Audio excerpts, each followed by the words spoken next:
Hi, this is Ronika Wahi. In September last year, I had read a book called Melita, which was a book I really enjoyed because it talked very well about the psychology of its characters and had a lot of very touching emotional content. It was basically the story of a mother and a daughter, and it wasn't the kind of relationship that what wasn't the kind of stereotypical relationship that we imagine mothers and daughters to have, and it left quite an impact on me because it just because the story was so touching. And at that point, I had thought that it would be so wonderful to talk to the writer of that book, Jill D. Anderson, and today I've got that opportunity. Thank you, Jill, for agreeing for this interview. Thank you for having me. I'm very blessed to be here. Thank you. So, before I start asking Jill questions, let me just introduce her, tell you a bit about her profile and her books for those of you who haven't still read her. Jill D. Anderson was born and brought up in Edinburgh in Scotland, and since the last 17 years has been living in Australia with her family. She started writing when she was quite young. So she was writing songs and short stories and poems, but only 2019, after her kids grew up, that she began to write novels. And her first novel was written um, in 2019, as I just mentioned, and it was called Hidden from View. It was it was followed closely by her second, The Chosen Seven, and then the one that I just mentioned, Melita. And so, if we talk about her day job, she's working as a social worker, right? So her interactions with people have made her fascinated with human behavior, with human psychology, and all of this is reflected in these three works, and also in the latest that she's just released. And it's called Prime for Vengeance, and it's already getting very positive reviews. So if you want to see my review on this book, it will be there on my blog, ronikawahi.blogspot.com, as well as my review that I posted last year on Melita. So, welcome, Jill, uh, and congratulations for your new release. Thank you. Okay, so let me just begin with asking you the question that I have foremost in my mind. So now you're working with, in all your works, you're exploring psychology. You're exploring a lot of dark themes. You're talking about trauma, abuse, crime, etc. So, and of course, your works have a certain a message for the readers. So, what is the overall intention that you're working with in producing works of this kind? Do you have a sort of agenda in your mind? Yeah, look, I think that at the end of the day, it's about understanding that everybody that we meet on this planet has a backstory. Mm-hmm. And sometimes, if we understand that backstory a little bit, it just gives us a bit more empathy towards that person. However, I don't think that poor behavior is indicative of what you've gone through as a person, but it's not, while it's a contributing factor, it's not an excuse for that behavior. So I guess I'm just really interested in unpacking the psychology of each person, each character, and helping the reader to understand so that you're constantly moving between feeling empathy but also anger towards the person, because I think we go through a whole myriad of emotions when we look at the way someone behaves and why. And I'm just absolutely fascinated as to why people behave the way that they do. And I always have been. I've always loved to psychoanalyze people. And so I think my intention is to make people stop for a second and actually think about why someone behaves the way that they do. And as I said, to reiterate, it's not necessarily about um, making an excuse for the person's behavior, but just understanding that it's a contributing factor what they've been through, if that makes sense. Yeah. Yeah, so like trying to understand people's circumstances. But okay, so that makes me think about another thing, which is that when we talk about writers or artists of any kind, often we find people saying that, to actually represent a kind of experience or to reproduce what somebody has been through emotionally, or to represent a person's psychological makeup, you need to have some kind of experience to add that level of authenticity and Yeah. put in the right dose of emotions. So, what is your personal take on that? Do you think it's important for a writer to have the same or maybe a similar kind of experience to be able to produce that in his or her works? Look, it's a really interesting question because, look, I think it's no secret that Melita is kind of based a little bit on my own dysfunctional relationship with my mother. And that's something I was a little bit reluctant to talk about at first, but it's actually been really cathartic to be able to do that. And so, yes, look, it does bring that authenticity to the story. And I think that certainly the feedback that I've had from that story has made me understand that my own experiences have made it more possible for people to interact with it in a realistic way because they can relate to what I'm saying. So yes, I think that I was able to, like with other stories I've written, I'm kind of projecting what I've learned about people, but it's not necessarily been my experience, so I'm one step removed. But as soon as I've put my own emotion into it, then it does actually draw out those feelings in people that, make them forward and say, oh my goodness, I really resonated with that, or it was just, you really touched a nerve for me because that's what happened to me, or, just all of those different reactions to people that have actually felt the same thing and not wanted to own it and not wanted to say it. So yes, I mean, Melita was definitely authentic in that sense. Mm. Yeah, I think. See, Melita, what I found very striking about that book is that it deals in such depth about why Melita is the way she is. Right? I mean, you're angry with her, but you also pity her, right? Because as a young girl, as a teenager, she is this person who, imagines a certain kind of life for herself, but then she doesn't get that, right? So and then people always have this kind of idea in their head that this is what a mother and daughter relationship is supposed to be, without again the same thing, knowing the person's backstory. Mhm. Right? I think a lot of readers would think of Melita as somebody who's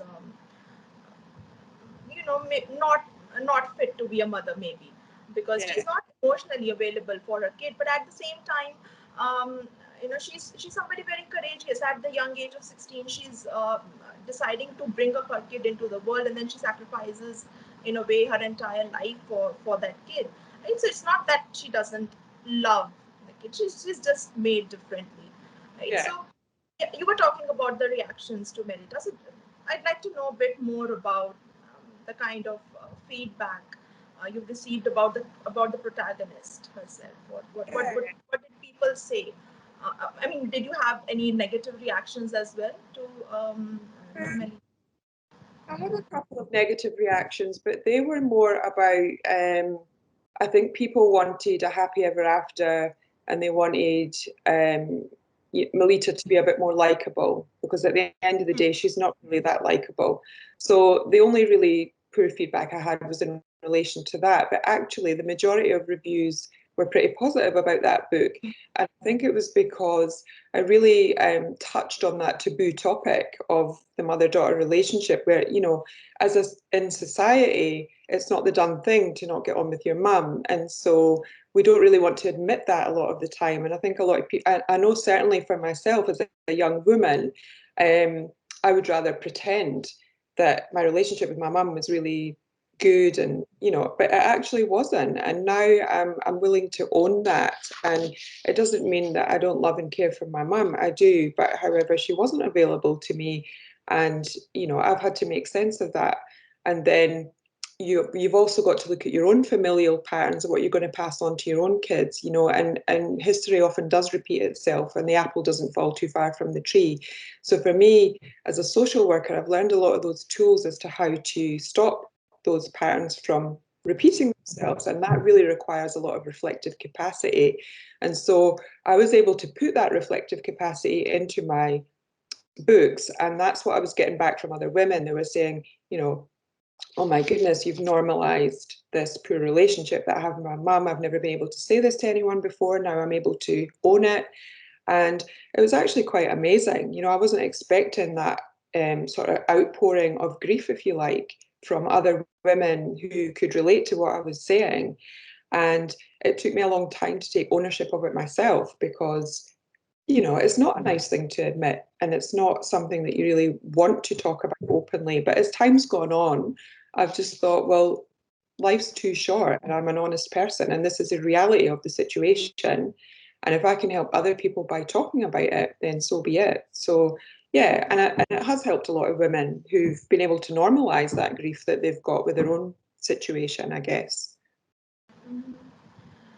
Right. So, okay. So when you're shaping your characters, right, you've developed this reflective capacity, as you just mentioned, right, because of your experience of working with people and your experience of life. So, but when you're shaping your characters, like if we talk about your latest book, Crime for Vengeance, what is the kind of preparation um, or background work that you do in shaping your traumatized characters to turn out a certain way that is not exactly very desirable?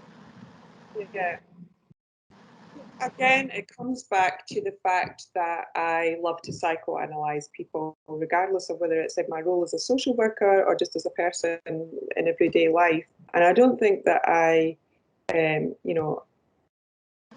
set out to do anything in a particular way. It just seems to come to me quite easily. Um, and I know that you probably want some fangled answer around that, but it just, I've always watched people my whole life and try to understand where they've come from in their life and why people behave the way that they do.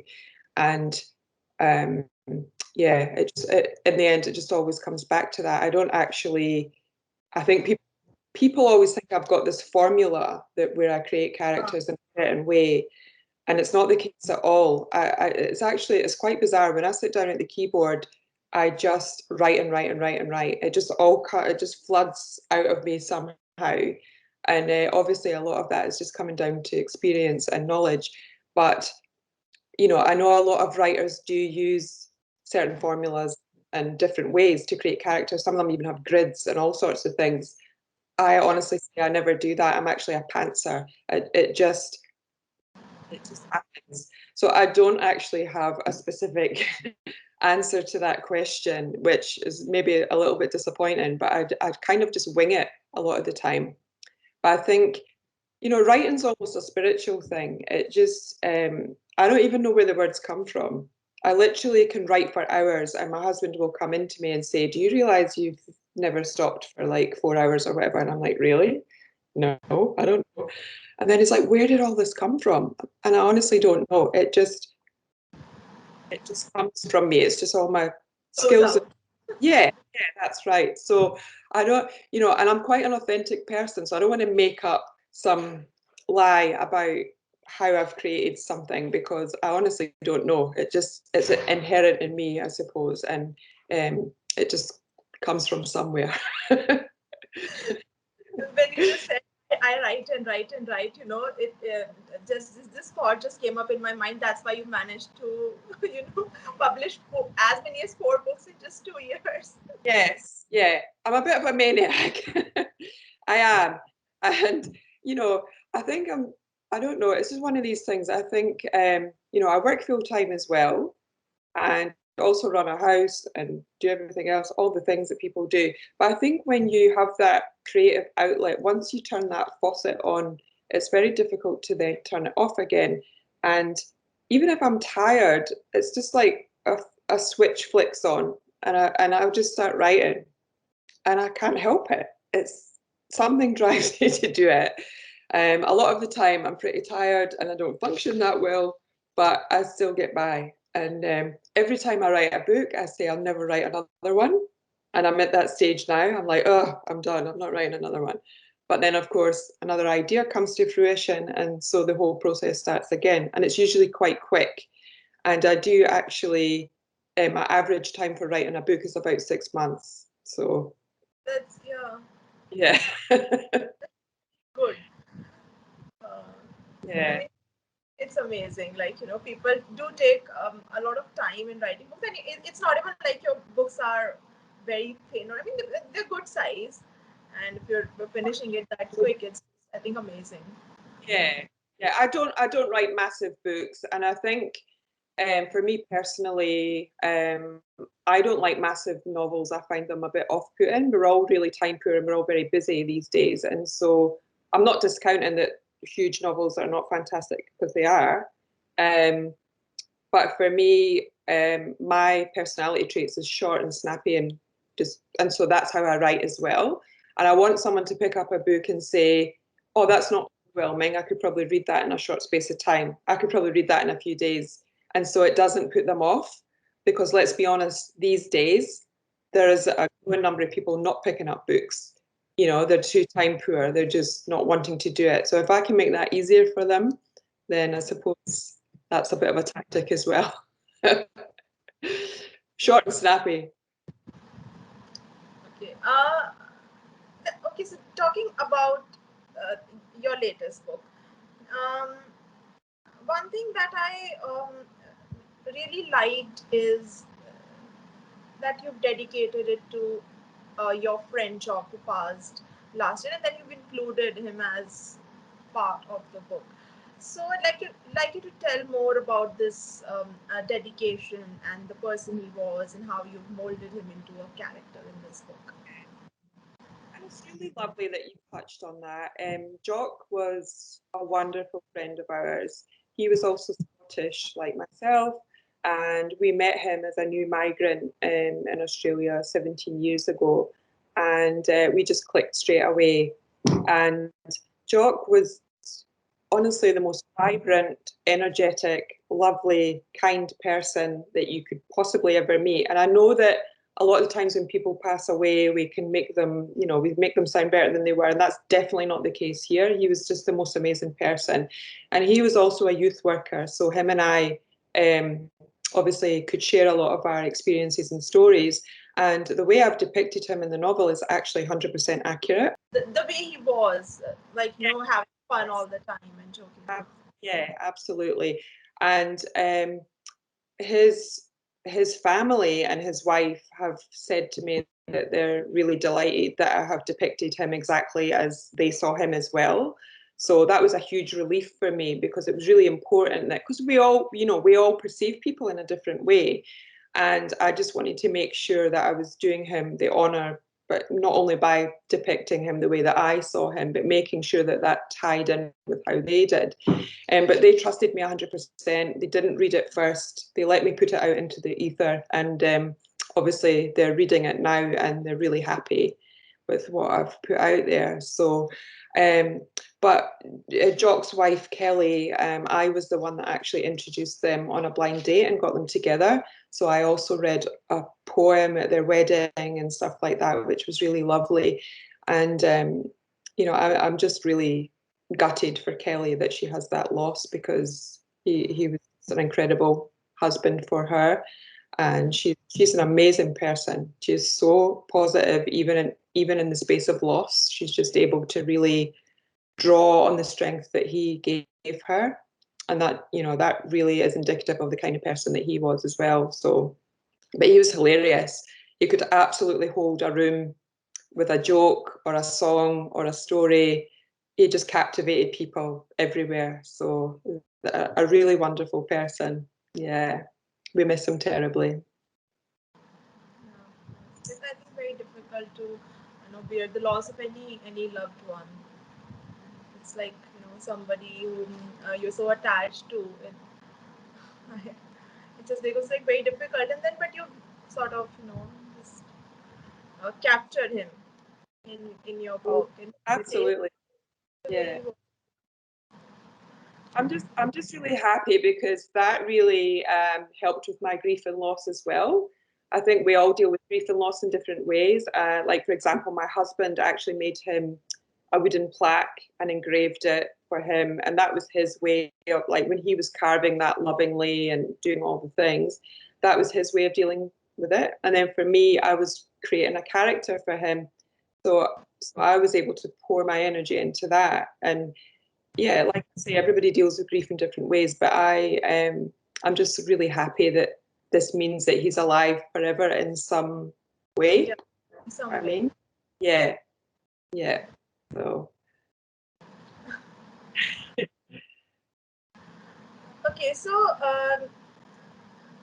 you've in this short span, right? You've gained recognition. So what I'm really interested in knowing is what is the kind of marketing strategy that you're adopting? How are you making your books reach the right readers? So and what has worked for you and what hasn't? What has been your personal experience like in gaining viewership, gaining visibility? that's an interesting question as well. And I'm actually quite stubborn because a lot of authors that I talk to who are in the sort of same position as me, they're not ultra well known, but they're kind of getting there. A lot of them pay for advertising and marketing and stuff like that. And I'm actually very stubborn and I don't want to do that. It's a lot of money. And I guess I'm not really in it for the money. I'm in it for the love. And so, as much as I want to be more widely recognized, I probably don't invest in as much of the marketing side of things as I could. I don't enjoy shoving my work in front of people. It's just not who I am. And so that can be very difficult because to try and grow organically, it does take time. But what I do find is with every book that I bring out, it creates more interest. So some people now are saying, "I've never read any of your stuff before, but now I want all four books," and they'll order all four, and that's happened quite a few times within this recent time period with the promotional time for Crime for Vengeance. So I think for me, it's very cumulative, and I'm probably not the best person to ask for tips because I don't go out of my way. Really.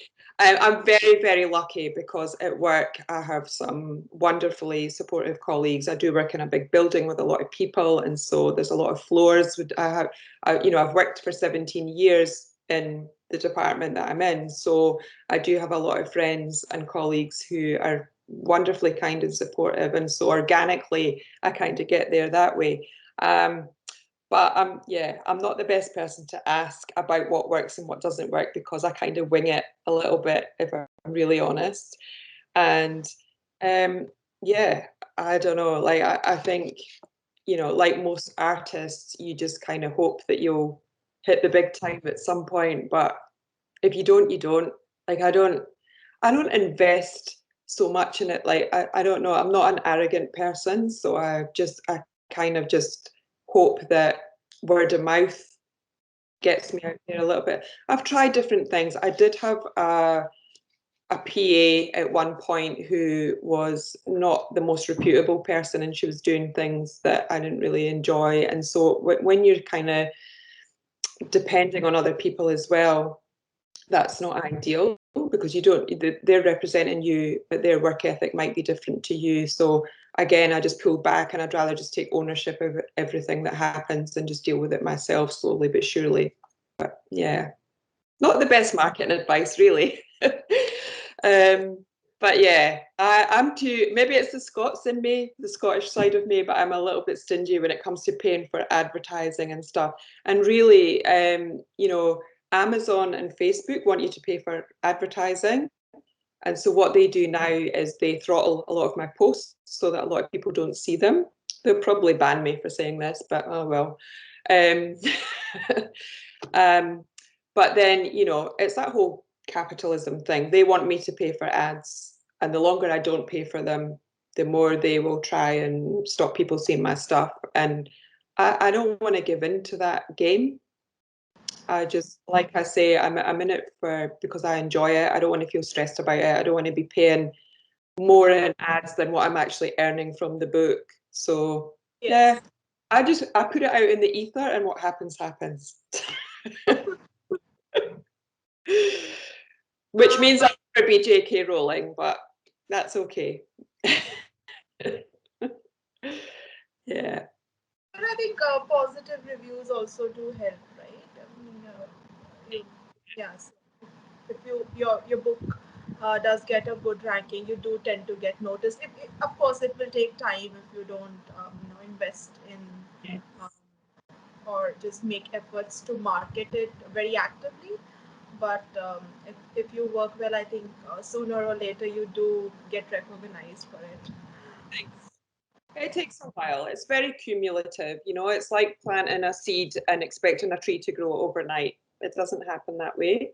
Uh, So, and I'm certainly finding each book sells the last book. So the more you write, the more you will sell your back catalogue, so to speak. And that's certainly happening for me. So, you know, I don't think I'll ever be super rich from it, but that's okay. I have a day job. Yeah. um, which of your novels is closest to your heart and why?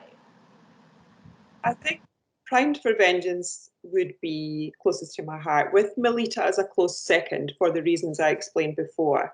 Um, I think Primed for Vengeance predominantly because I was able to write Jock into it, and also because I think I've really seen my growth as a writer. You know, I can really take ownership about the fact that where my first book was compared to now, I think you know, I've simplified the process. I've got less characters, less plots deviating all over the place and stuff. I've really simplified the way I write, and not that I use a formula per se, but in my mind, I just thought, you know, I take on board people's feedback. And with the first one, I think there was maybe too many characters and too many sidelines, and I just tried to be too clever. And if I'm really honest, there was too much sex in the first book as well, and I had used that. I think I didn't have the confidence in my own ability at that point, and so I thought that that would sell books, and it did. But the reality is, I do actually have a talent, and I don't need to rely on that. And so, again, I'm very reflective, and so I can take that on board myself and go, okay. So I think I'm at the stage now where I'm able to write a decent psychological thriller and not rely on peppering it with saucy bits and pieces just to try and titillate people. Um, so yeah, you know, I have grown definitely, and so Prime for Vengeance, I would definitely say for all those various reasons, and including that it's close to my heart because Jock's in it too. Yeah. Okay, and anything else that you have in mind that you'd like to share? Any experience or any tip or anything at all that you'd like to talk? I think I wanted to take the opportunity to thank you actually for the review you did of Melita, because it's actually a very rich, descriptive review. Like your own talent as a writer comes through in the way that you've unpacked that and described it. And it's actually one of my favorite reviews to this day, and I still go back and read it, and I still kind of brag about that review because it was very well written, and it really encompassed all the elements of the book that I hoped that people would see it for what it was. Because, you know, some people are just reading it and going, oh, she's not a nice person, I don't know if I want to continue. But you understood everything that I was trying to put forth with that, so thank you for that. But yes, the other thing I'd like to say is just to, if anybody's watching that has read my books, please do understand the importance of leaving reviews, because even if they're good or bad or whatever, you don't have to like it, but it's very important to give an author visibility moving forward. And, you know, any reviews on Amazon, Goodreads, BookBub, any of those platforms are very, very widely appreciated by me. And what else would I like to say? Yeah, I'm just thankful and grateful for anyone that gives me the time to talk like this openly and freely. So thank you, Ronica. So much, Jill, for agreeing for this. And okay, so all the viewers who are watching this, please do check out my reviews on Jill's books, both Melita and Prime for Vengeance. They're there on my blog. I'll be posting the links in the description box, and I'll also add the Amazon links for all of Jill's books in the description box. You can check out all four. And if you enjoyed watching this video, please do like, share, and subscribe. Thank you. So much.